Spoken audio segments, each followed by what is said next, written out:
Hi, I'm Ema from Prevent Burnout, and I have worked in at least three very toxic workplaces.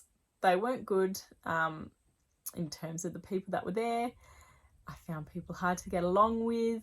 The workload was immense, and I really just hated being there. Lots of staff hated being there. It ended up being a toxic place. Um, the last full-time job that I had was the worst.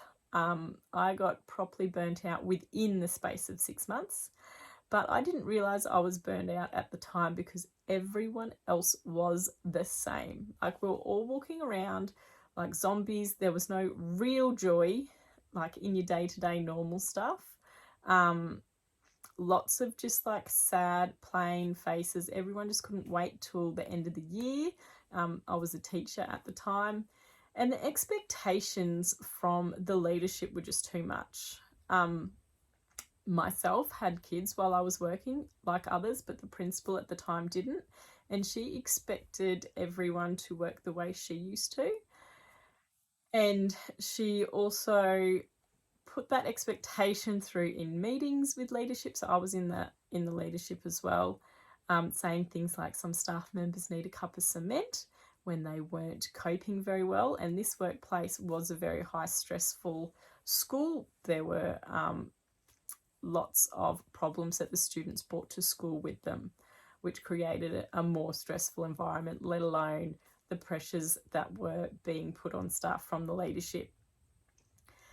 And I just hated it so much, not just for me, but because of everyone else. Like, just the looks on all the other staff's faces and just their attitude, which also flowed onto the kids. I just wanted to change it. And so I started working on Prevent Burnout for things that will actually work.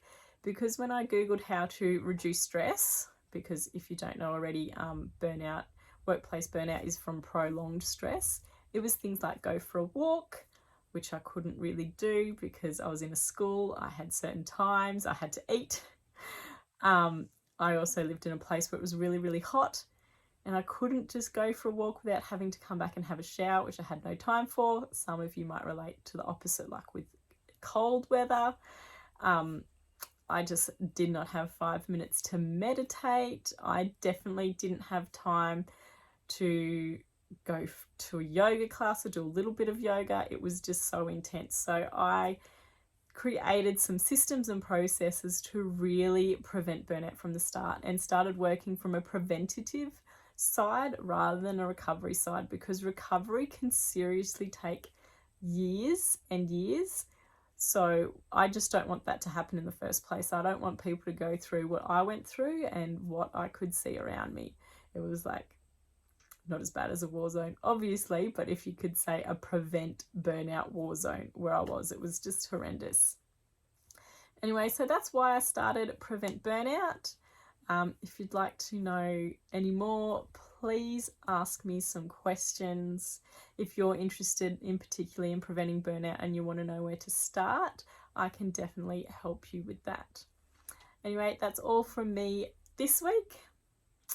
Have a good week and try to reduce your stress. See you later. Bye.